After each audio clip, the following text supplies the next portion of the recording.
अस्सलामुअलैकुम। मैं मियाँ हुज़ूर का साहबज़ादा और खलीफा हकीम शारिक अहमद तारिक तारिकी जहांगीरी आज एक बार फिर आपकी खिदमत में हाजिर हूँ।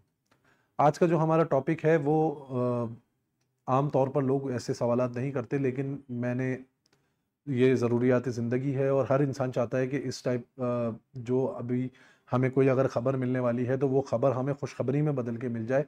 तो आज का जो अमल है वो ख़ास उन लोगों के लिए है कि वो अहबाब जो किसी खबर का इंतज़ार कर रहे हो और इस कशमकश का शिकार हो कि यार वो खबर हमारे लिए खुशखबरी का बाइस बनती है या वो हमारे लिए बुरी खबर होगी। तो इंशाल्लाह जो शख्स इस अमल को अपनी ज़िंदगी में रखेगा और कभी भी ऐसा वक्त उसके ऊपर आया तो हमेशा उसके लिए खुशखबरी का ही इनाम मिलेगा उसको।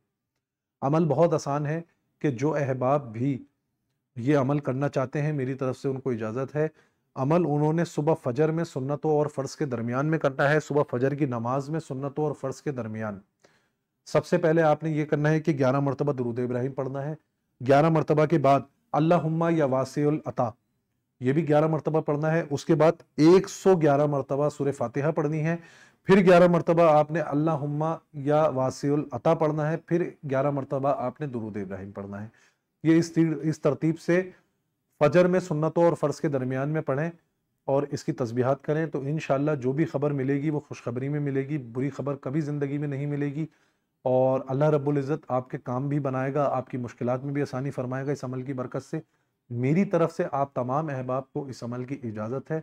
अल्लाह रब्बुल इज़्ज़त आप तमाम की तमाम जुमला परेशानियों को दूर फरमाए। जज़ाकल्लाहु खैरा। अस्सलामु अलैकुम व रहमतुल्लाह।